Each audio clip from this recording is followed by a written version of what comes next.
RRB, l'invité du matin. Bonjour Elisabeth Noir. Bonjour Lionel. Votre invité ce matin, Virginie Ruffnac, secrétaire générale du Rassemblement Les Républicains. Virginie Ruffnac, bonjour. Bonjour. Merci d'accepter notre invitation alors que se préparent déjà les élections provinciales. Ce sera le 12 mai prochain. On entend la petite musique d'un regroupement des partis qui défendent le maintien de la Calédonie dans la France. C'est vrai ou non? On en est où? Est-ce que les contacts sont déjà pris, déjà en cours, déjà avancés? Oui, c'est vrai que nous avons eu un été très studieux avec beaucoup effectivement de discussions, parce que nous avons conscience que nous devons être à la hauteur de notre responsabilité. Et c'est la raison pour laquelle, vous savez, en 1977, quand le mouvement auquel j'appartiens, le Rassemblement, a été créé, il était écrit se rassembler sur l'essentiel. Et donc, ce qui a conduit effectivement les discussions que nous avons eues depuis de nombreux mois au sein de la famille loyaliste, eh bien, c'est bien ça, c'est se rassembler sur l'essentiel. La famille loyaliste, c'est quoi? C'est du Rassemblement national à Calédonie ensemble, ou c'est une reconduction du Front loyaliste qui avait été conçu à l'occasion du dernier comité des signataires? C'est quoi le périmètre? Ce sont ceux qui sont véritablement loyalistes. Vous savez, on a eu une campagne référendaire qui a été qui a apporté un certain nombre d'enseignements en la matière. Hein.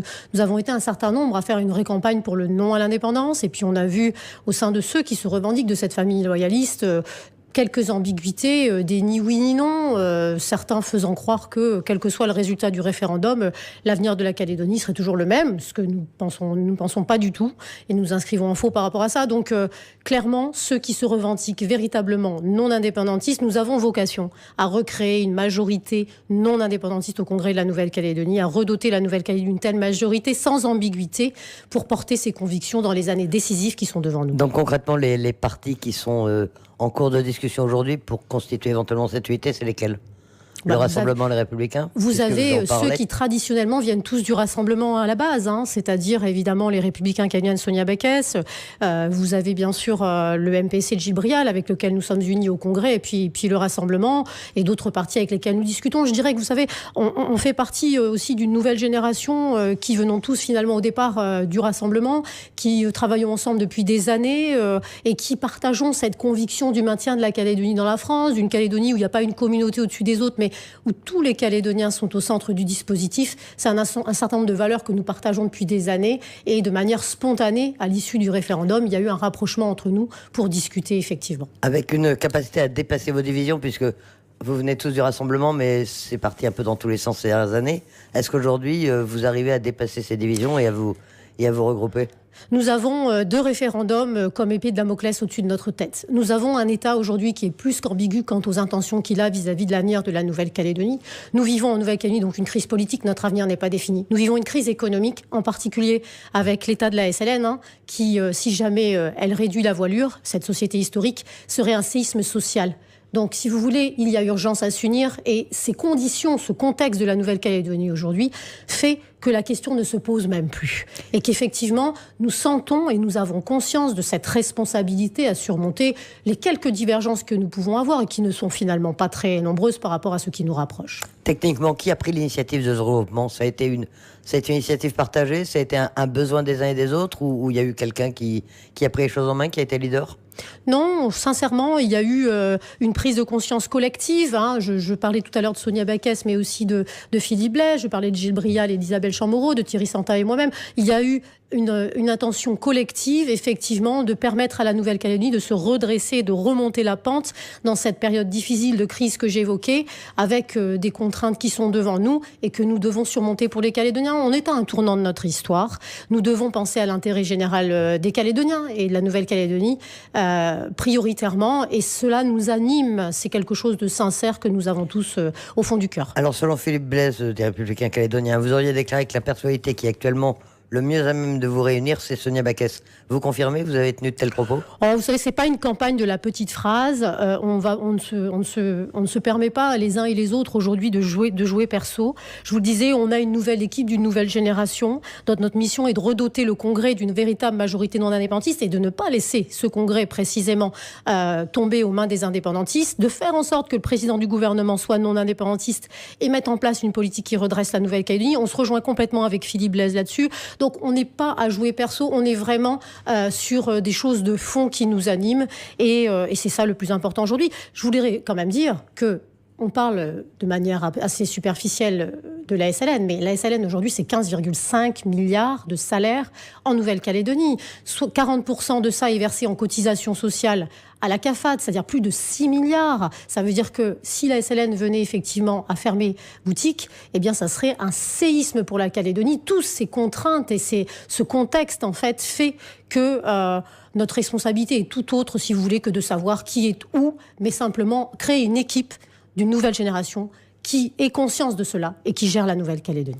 Et de la même manière, mais en créant des listes communes, puisque c'est ce dont il s'agit aujourd'hui, comment sauvegarder l'identité de chacun des partis? Parce que vous êtes comme chacun différent, avec votre histoire particulière, avec peut-être même vos idées particulières, votre histoire, votre idéologie particulière. Comment sauvegarder l'existence de chacun? Je crois que la situation... Est-ce que vous n'allez pas vous fondre finalement dans une espèce de front loyaliste où on ne saura plus qui est qui?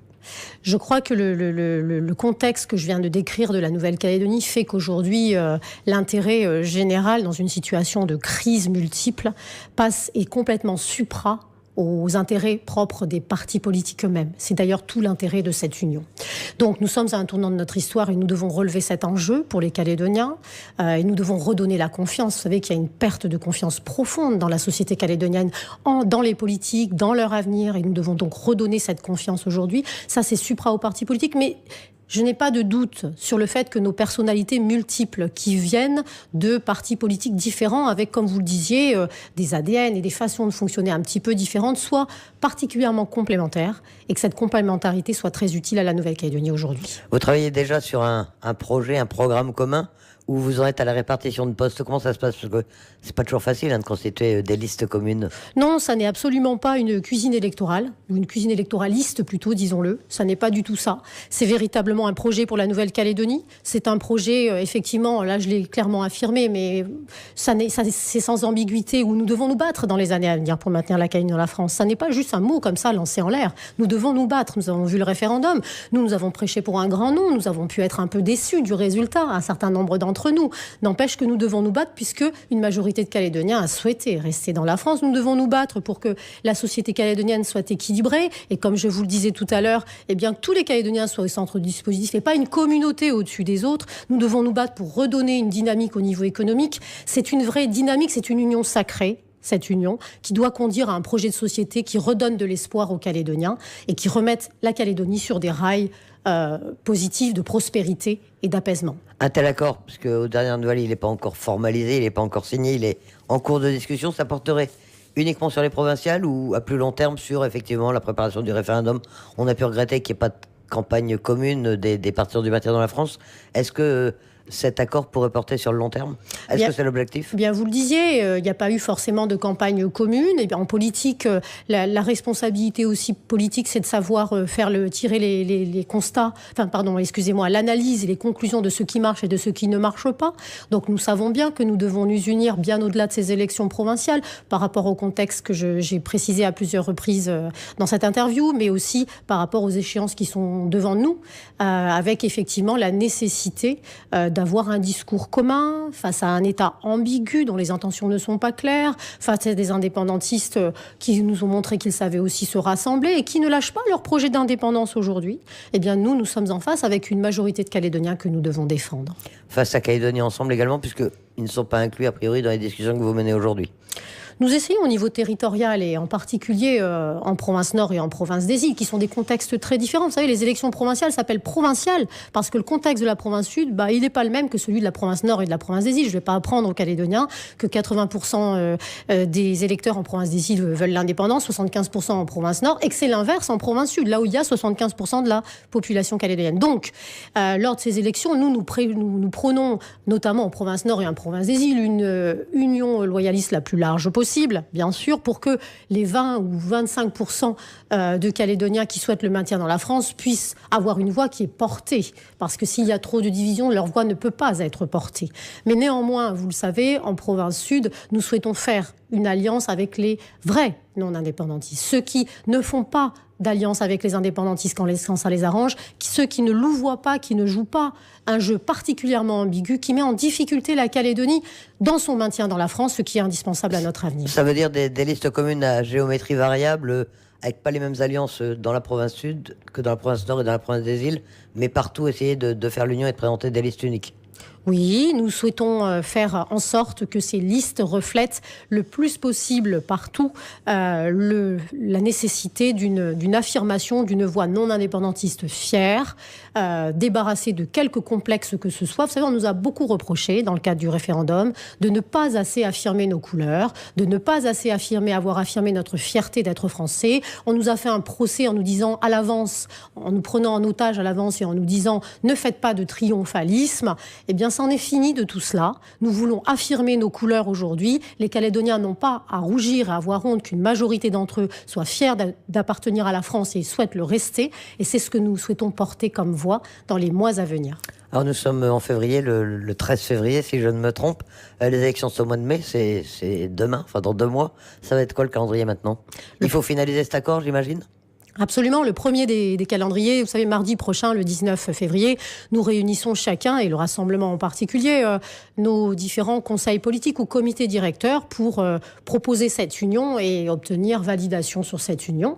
Et puis dès que cette étape importante, interne à chacun des mouvements, sera réalisée, et dans le cas, nous l'espérons, où nous ayons un mandat pour effectivement aller vers cette union que de nombreux Calédoniens réclament, eh bien, nous mettrons en œuvre cette campagne provinciale, dont j'espère qu'elle sera un vrai lieu de démocratie et de vérité. Nous n'avons plus le droit de faire des promesses mensongères aujourd'hui. J'espère que les Calédoniens n'écouteront pas des messages qui sont des écrans de fumée, mais iront à l'essentiel, car nous sommes dans un moment, un tournant, comme je le disais, de notre histoire, qui mérite que nous focalisions sur l'essentiel pour notre avenir. Cette validation, selon vous, ne fait aucun doute. Les militants de chacun de vos partis sont prêts à cette union ? Écoutez, Thierry Santa, moi-même, nous ferons en sorte, nous avons beaucoup discuté avec nos militants ces derniers mois. Vous imaginez que les discussions n'ont pas lieu uniquement avec les autres partis politiques, mais qu'en interne, nous avons eu beaucoup de tournées de terrain pour échanger avec nos militants, dont une majorité d'entre eux comprennent l'importance de cette union dans cette période décisive pour la Nouvelle-Calédonie. Comprennent ou souhaitent ? Est-ce qu'il y a ce souhait aujourd'hui de l'union ? Une grande majorité la souhaite. Vous savez, beaucoup de gens ont été très secoués par ce référendum. Nous savions, le rassemblement, qu'il n'allait régler aucun problème et qu'il allait être plus source de déstabilisation qu'autre chose. Mais néanmoins, nous l'avons gagné. Nous l'avons gagné, mais nous ne voulons pas jouer la voie de la division, parce que si cette voie des Calédoniens qui souhaitent rester dans la France doit être portée, nous ne pouvons pas le faire dans la division. Nous voulons rompre aussi avec une gouvernance Calédonie Ensemble, aujourd'hui à la tête des institutions, qui n'est pas de bon augure pour la Nouvelle-Calédonie et qui participe notamment à cette crise économique que nous vivons, mais aussi à une forme d'inquiétude et d'instabilité politique dans un jeu très ambigu, je vous le disais, sur notre appartenance ou non à la République française. Virginie Ruffnac, secrétaire générale du Rassemblement Les Républicains, merci d'accepter notre invitation. Merci à vous.